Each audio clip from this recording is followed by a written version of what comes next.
자, 들어왔습니다. 자, 이번에는 개발의 방식입니다. 자, 개발의 방식은 일단 크게 어떻게 나눈다.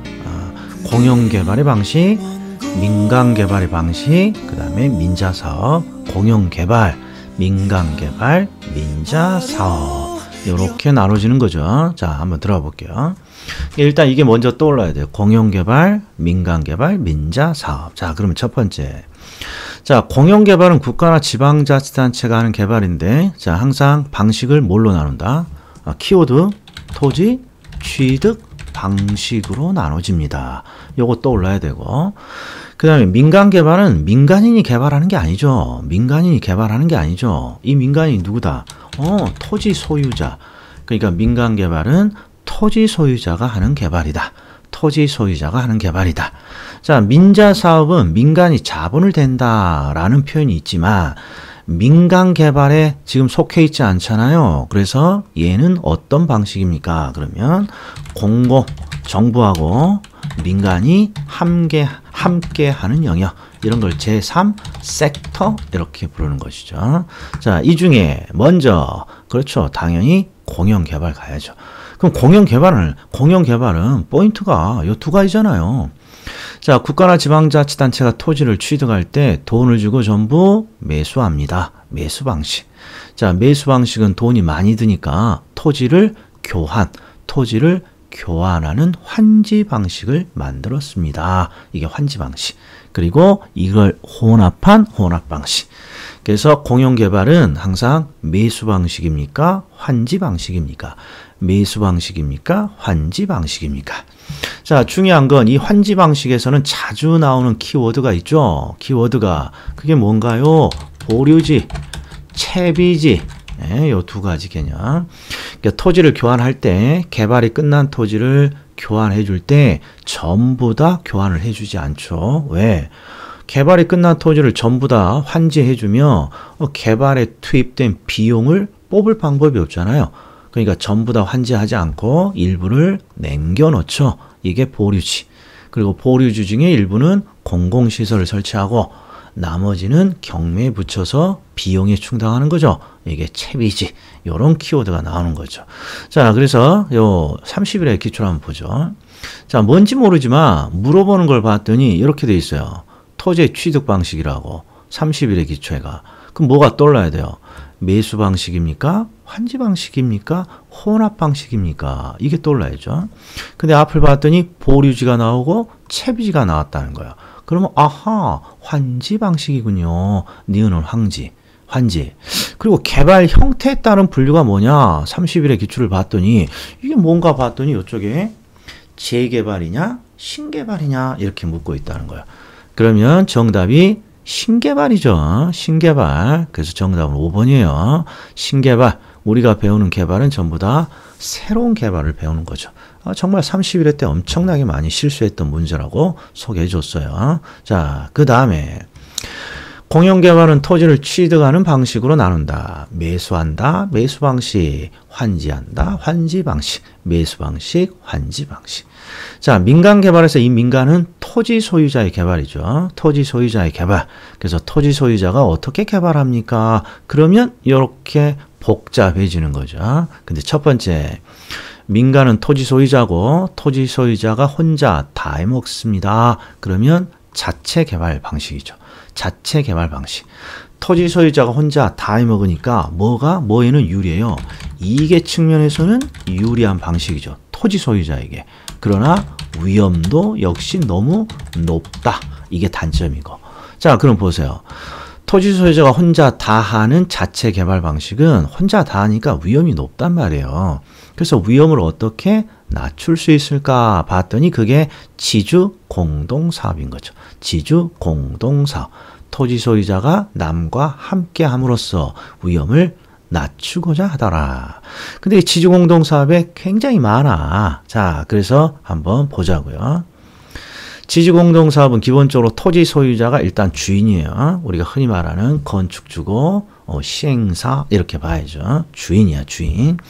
토지 소유자가 첫 번째 누굴 고용한다? 건설업자를 고용하고 건설업자에게 공사를 시키는 거죠. 그래서 공사비를 물건으로 대신 변제합니다. 대물변제요. 공사비를 분양금으로 지급합니다. 분양금 지급혀. 대물변제 분양금 지급혀. 자, 그 다음에는 이번에는 누굴 고용한다? 개발업자를 고용하는 거죠. 자, 건설업자를 고용하는 게 아니라 개발업자를 고용해서 사업의 전부를 위탁, 부탁합니다. 이게 사업 위탁이야. 그럼 꼭 질문이 들어오는 거죠. 이 건설과 개발은 도대체 뭔 차이가 있냐? 그러면 워포드의 개발의 7단계를 보면 부탁, 금검마 이게 개발의 단계잖아요. 건설업자는 부탁, 금검마 중에 금검마, 건설을 담당하는 업자예요. 그러니까 이 건설업자를 토지소유자가 고용하는 거예요. 토지소유자가 건설업자를 고용해서 건설을 시키는 거예요. 그리고 공사를 주는 거죠. 대물로 줄 것이냐, 분양금으로 지급할 것이냐 이 문제만 있는 거고. 그런데 점점 우리 개발이라는 게 아이디어나 마케팅이 중요한 거죠. 그래서 토지소유자가 개발업자를 고용해서 아이디어부터 마케팅까지를 전부 다 부탁하는 거죠. 이게 사업 위탁형이죠. 그럼 여기에 이제 어떤 특징이 있느냐? 토지 소유자가 개발업자를 고용하게 되면 개발업자가 하는 역할이 굉장히 많아요. 아이디어부터 마케팅까지 다 하니까. 그러니까 개발업자가 항상 높은 수수료를 달라고 하는 거야. 그래서 항상 위탁 방식은 수수료의 문제. 네. 그래서 암기 코드가 위탁이라는 위탁 수수료 이런 표현이 정확한 표현이지만 수수료라는 표현이 나오면 99%는 위탁 방식을 설명하는 것이다. 자, 이번에는 이 두 가지 방식 말고 최근에 어떤 방식을 많이 씁니까? 그러면 신탁회사의 신탁 상품을 활용하는 상품을 많이 쓰죠. 이 방식을 많이 활용하죠. 그럼 도대체 신탁회사의 토지개발 신탁이란 게 뭐냐? 그러면 이게 강의 노트에 적어져 있죠, 제가. 자, 강의 노트에 있는 개발의 방식이니까 107페이지 정도 있겠네요. 여기에 있는 내용이에요. 아주 중요한 포인트만 보자고요. 개발의 노하우나 자금이 부족한 토지 소유자, 이게 포인트예요. 토지 소유자가 개발을 하려고 봤더니 토지는 있는데 뭐가 부족하다는 거예요. 자금이 부족하다는 거예요.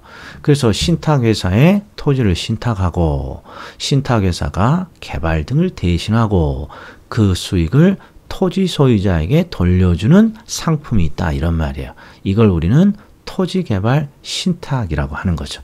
그래서 토지개발 신탁은 신탁회사의 신탁 상품을 활용해서 개발을 한다 이런 말이에요. 그러면 포인트가 암기 코드. 자, 항상 신탁은 믿고 부탁하는 거니까 뭘 줘야 된다? 믿음의 증표를 줘야죠. 믿음의 증표. 그게 바로 형식적인 소유권 이전이라는 거죠. 형식적인 소유권 이전. 그러면 가끔씩 이런 질문도 와요. 자, 형식적인 소유권 이전이라고 하는데 이 형식적이라는 말이 뭐니? 그러면 자, 신탁회사가 돈을 주고 이 토지를 매수한 게 아니에요. 돈을 주고 토지를 매수했으면 실질적으로 소유권이 넘어가는 거죠.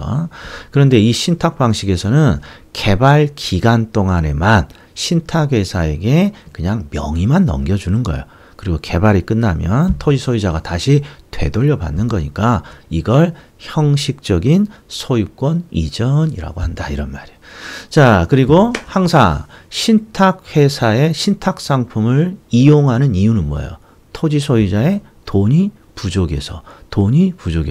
그래서 항상 부족한 자금은, 자, 개발의 부족 자금은 누가 조달합니까? 그러면 신탁회사가 조달해야죠. 왜? 돈이 없어서 신탁회사의 상품을 활용하는 거니까.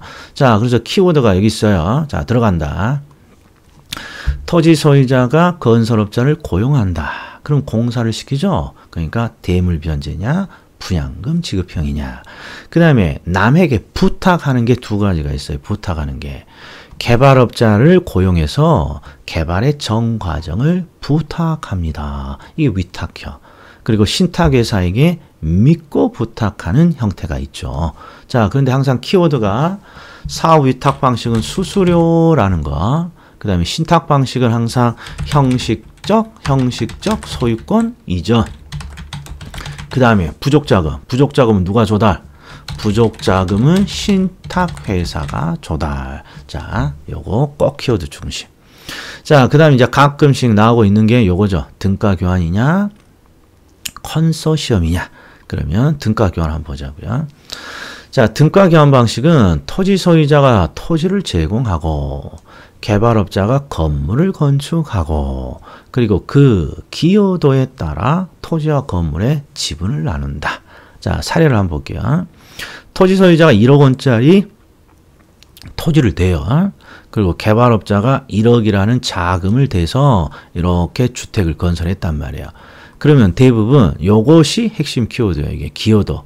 이 기여도라는 말이 나오면 대부분 등가 교환인데 이 기여도라는 건 개발에서 얼마나 돈을 댔느냐, 댄 돈의 비율이 기여도겠죠. 그러니까 토지 소유자 1억, 개발업자 1억이니까 둘이 똑같은 돈을 댔으니까 완성된 물건을 몇 대 몇? 50대 50으로 나눠 가져간다 이런 말이야. 그래서 핵심이 뭐냐? 등가는 가격만큼 교환해 간다는 거야. 등가 똑같이 가격만큼 똑같이 교환해 간다는 거야.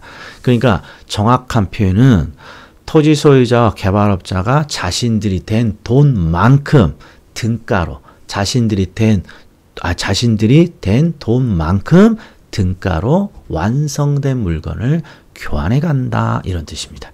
그래서 요 기여도라는 표현 잘 기억해 주십시오. 자, 그 다음에 컨소시엄은 대부분 법인 간 컨소시엄 이렇게 나오는 거죠. 그러면 뭐라고 번역한다? 연합체라고 이렇게 번역하면 되죠. 법인들이 연합했다. 뭘 위해서? 대규모 개발을 위해서. 그래서 대규모 개발을 위해서 자, 사업 자금을 조달하고 부족한 기술을 상호 보완하기 위해서 법인들이 연합체를 구성했다. 그러면 컨소시엄이라고 부른 거죠. 그래서 제가 사례로 든 게 용산개발 컨소시엄이죠. 자, 용산개발에 30조가 드니까 27개 법인들이 연합을 했죠. 그 이름이 바로 드림 오브 컨소시엄이다. 이렇게 되는 거죠. 자, 그러면 어디까지 왔습니까? 여기까지 왔어요. 자, 공영개발은 토지를 취득하는 방식이다. 어떻게 나눈다? 매수냐? 환지 방식이냐.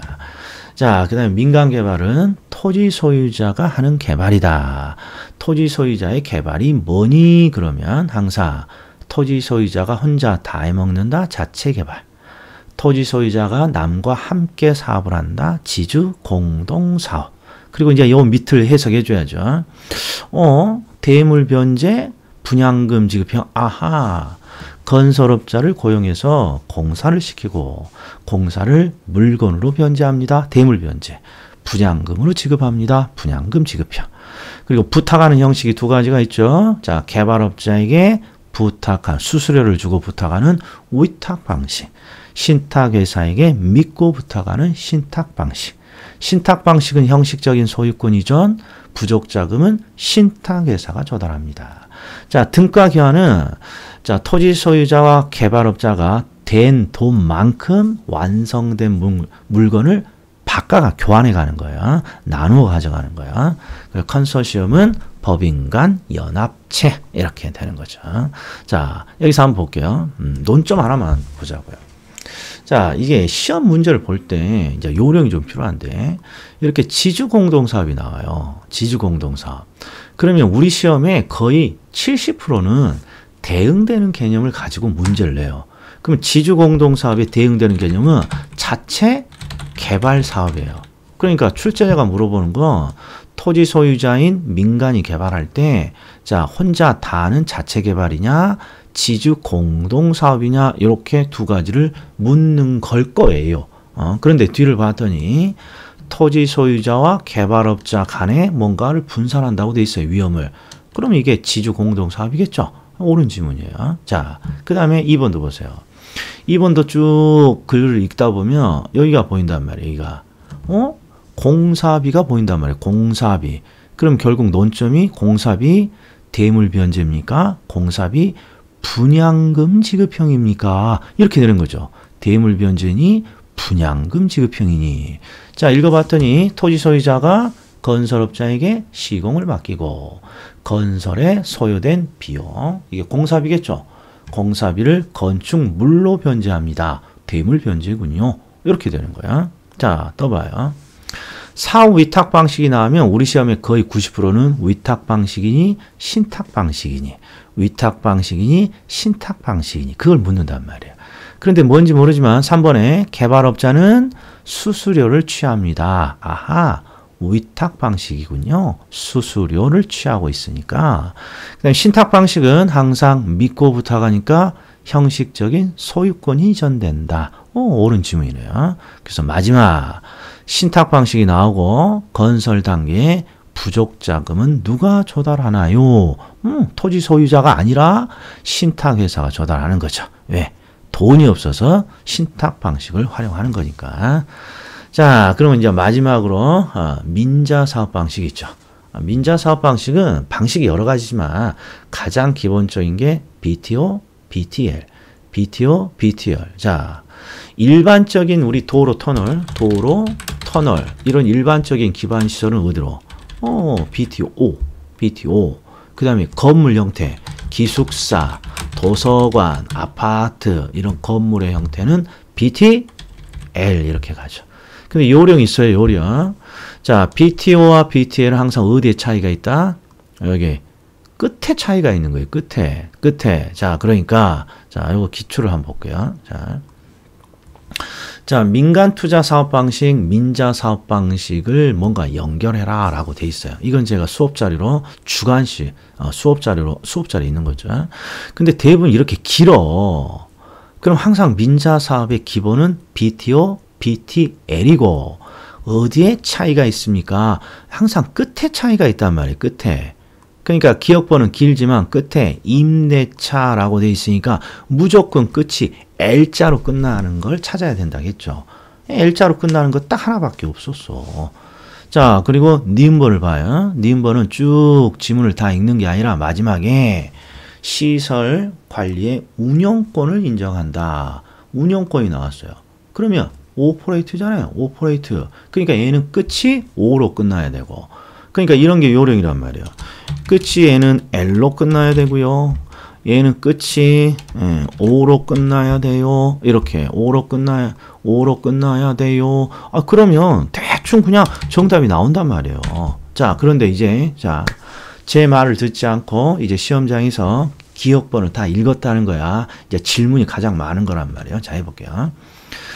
자, 사회 기반 시설을 준공했습니다. 준공했어. 그러니까 건설했겠죠. 그러니까 여기에 약자 build가 들어간단 말이야. 그 다음에 시설의 소유권이 국가나 지방자치단체에게 넘어갑니다. 시설이 넘어갑니다. 그러면 소유권이 넘어갔구나. 그러니까 아하, 트랜스퍼 여기까지 됐어. 그런데 뒤쪽을 봤더니 사업 시행자에게 일정 기간 시설의 관리 운영권이 인정이 되고, 여기 운영한다고 돼 있네. 운영한다고. 그러면 오퍼레이트지. 오퍼레이트 이렇게 또 동그라미 쳐.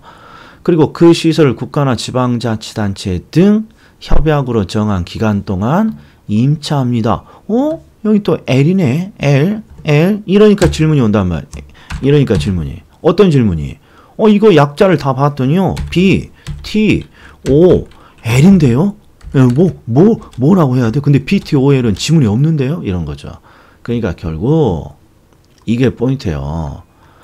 이 오퍼레이트와 이 리스라는 이 약자는 둘 다 개발에 들어간 비용을 회수하는 과정인데 오퍼레이트는 운영을 통해서 비용을 회수하는 거고 그 다음에 L은 임대차를 통해서 비용을 회수하는 거예요. 그럼 보세요. 자, O는 운영을 한다 이런 뜻이고 L, 리스는 임대차를 통해 운영한다 이런 뜻이에요. O는 단순히 운영한다 이런 뜻이고 L은 임대차를 통해 운영한다 이런 뜻이란 말이에요. 그럼 뭐가 더 중요해?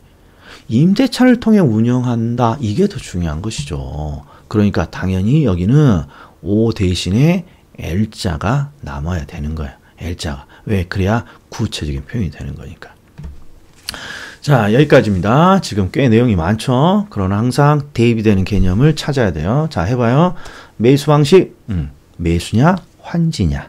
자, 지주공동사업, 자체개발이냐, 지주공동사업이냐. 공사비 대물변제냐, 분양금 지급형이냐.